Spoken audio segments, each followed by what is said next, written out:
कृष्णाय वासुदेवाय हरये परमात्मने प्रणतः क्लेशनाशाय गोविंदाय नमो नमः। सभी भक्तों को राधे राधे। एकादशी व्रत का महात्म कथा।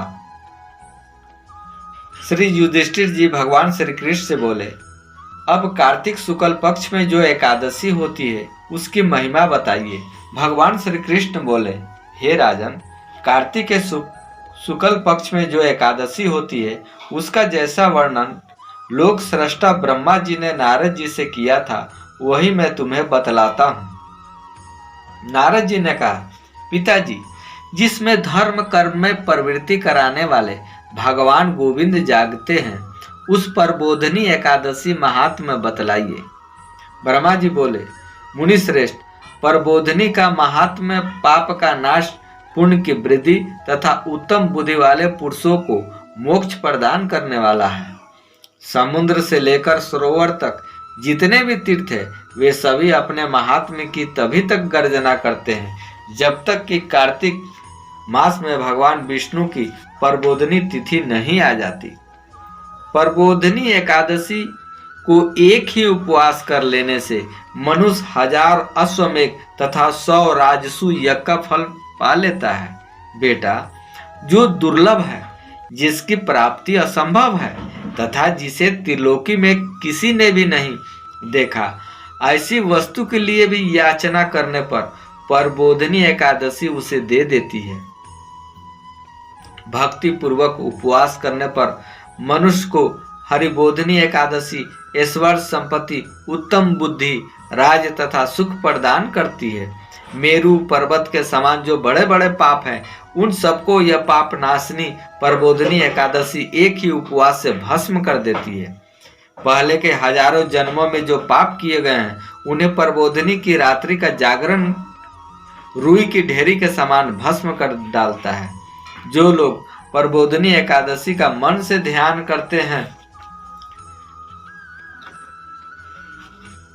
तथा जो इसके व्रत का अनुष्ठान करते हैं उनके पितर नरक के दुखों से छुटकारा पाकर भगवान विष्णु के परम धाम को चले जाते हैं।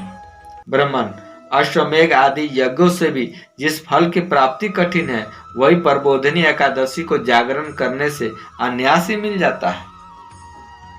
संपूर्ण तीर्थों में नहाकर स्वर्ण और पृथ्वी दान करने से जो फल मिलता है वही श्री हरि के निमित्त जागरण करने मात्र से मनुष्य प्राप्त कर लेता है।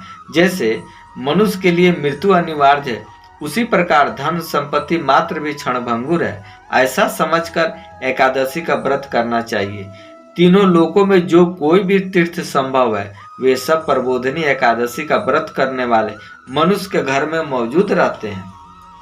कार्तिक की प्रबोधनी एकादशी पुत्र तथा पौत्र प्रदान करने वाली है। जो प्रबोधनी एकादशी का उपवास करता है वही ज्ञानी है, वही योगी है, वही तपस्वी है और जितेंद्रिय है तथा उसी को भोग और मोक्ष की प्राप्ति होती है। बेटा, प्रबोधनी एकादशी को भगवान विष्णु के उद्देश्य से मानव को स्नान, दान, जप और होम करता है वह सब अक्षय हो जाता है। जो मनुष्य उस तिथि को उपवास करके भगवान माधव की भक्ति पूर्वक पूजा करते हैं वे 100 जन्मों के पापों से छुटकारा पा जाते हैं। इस व्रत के द्वारा देव देवेश्वर जनार्दन को संतुष्ट करके मनुष्य संपूर्ण दिशाओं को अपने तेज से प्रकाशित करता हुआ श्री हरि के वैकुंठ धाम को जाता है। प्रबोधनी को पूजित होने पर भगवान गोविंद मनुष्य के बचपन, जवानी और बुढ़ापे में किए हुए 100 जन्मों के पाप को, चाहे वे अधिक हो या कम, धो डालते हैं। अतः सर्वथा प्रयत्न करके संपूर्ण मनोवांछित फलों को देने वाले देवाधिदेव जनार्दन की उपासना करनी चाहिए। बेटा नारद, जो भगवान विष्णु के भजन में तत्पर होकर कार्तिक में पराय अन्न का त्याग करता है वह चंद्रायण व्रत का फल पाता है। जो प्रतिदिन शास्त्रीय चर्चा से मनोरंजन करते हुए कार्तिक मास व्यतीत करता है वह अपने संपूर्ण पापों को जला डालता है और 10,000 यज्ञों का फल प्राप्त करता है। कार्तिक मास में शास्त्रीय कथा के कहने सुनने से भगवान मधुसूदन को जैसा संतोष होता है वैसा उन्हें यज्ञ, दान अथवा जप आदि से नहीं होता। जो शुभ कर्म परायण पुरुष कार्तिक मास में एक या आधा श्लोक भी भगवान विष्णु की कथा बाँचते हैं, उन्हें 100 गोदान फल का मिलता है। महामुने, कार्तिक में भगवान केशव के सामने शास्त्र का स्वाध्याय तथा श्रवण करना चाहिए। मुनि श्रेष्ठ, जो कार्तिक में कल्याण प्राप्ति के लिए लोभ से श्री हरि की कथा प्रबंध करता है, वह अपने 100 पीढ़ियों को तार देता है। जो मनुष्य सदा नियम पूर्वक कार्तिक मास में भगवान विष्णु की कथा सुनता है, उसे सहस्त्र गोदान का फल मिलता है। जो प्रबोधनी एकादशी का दिन श्री विष्णु की कथा श्रवण करता है, उसे 7 दीपों से युक्त पृथ्वी का दान करने का फल प्राप्त होता है। हे मुनि श्रेष्ठ, जो भगवान विष्णु की कथा सुनकर अपनी शक्ति के अनुसार कथावाचक की पूजा करते हैं, उन्हें अक्षय लोक की प्राप्ति होती है। नारद, जो मनुष्य कार्तिक मास में भगवत संबंधी गीता और शास्त्र विनोद के द्वारा समय बिताता है, उसकी पुनरावृत्ति मैंने नहीं देखी। मुने, जो पुण्यात्मा पुरुष भगवान के समक्ष गान, नृत्य, वाद और श्री हरि की कथा करता है, वह तीनों लोकों के ऊपर विराजमान होता है। मुनि श्रेष्ठ, कार्तिक प्रबोधनी एकादशी के दिन बहुत से फल फूल, कपूर, अर्गज्जा और कुमकुम के द्वारा श्री हरि की पूजा करनी चाहिए। एकादशी आने पर धन की कंजूसी नहीं करना चाहिए, क्योंकि उस दिन दान आदि करने से असंख्य पुण्य की प्राप्ति होती है।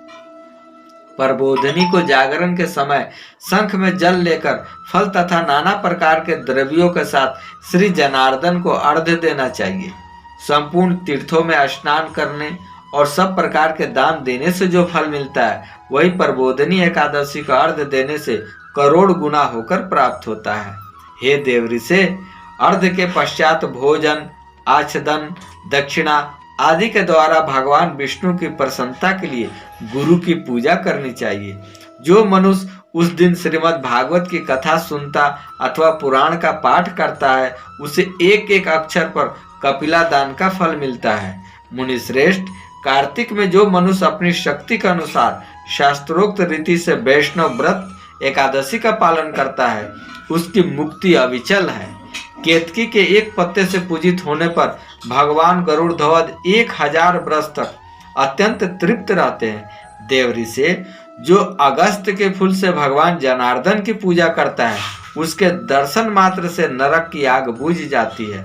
वत्स, जो कार्तिक में भगवान जनार्दन को तुलसी के पत्र और पुष्प अर्पण करते हैं, उनका जन्म भर का किया हुआ सारा पाप भस्म हो जाता है।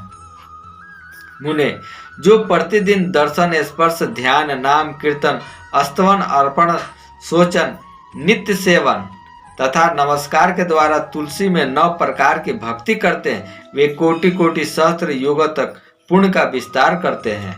नारद, सब प्रकार के फूलों और पत्तों को चढ़ाने से जो फल होता है, वही कार्तिक मास में तुलसी के एक पत्ते से मिल जाता है। कार्तिक आया देख प्रतिदिन नियम पूर्वक तुलसी के कोमल पत्तों से महाविष्णु श्री जनार्दन का पूजा करना चाहिए। 100 यज्ञों द्वारा देवताओं का यजन करने और अनेक प्रकार के दान देने से जो पुण्य होता है, वही कार्तिक में तुलसी दल मात्र से केशव की पूजा करने से प्राप्त हो जाता है। इसलिए मेरे प्यारे भाई और बहनों, भगवान का ये व्रत करना चाहिए और कार्तिक मास में भगवान की कथा सुनना चाहिए। ये पद्म पुराण का आख्यान है, जो सत्य सत्य है। इसे मनन, चिंतन और पालन करें। राधे राधे।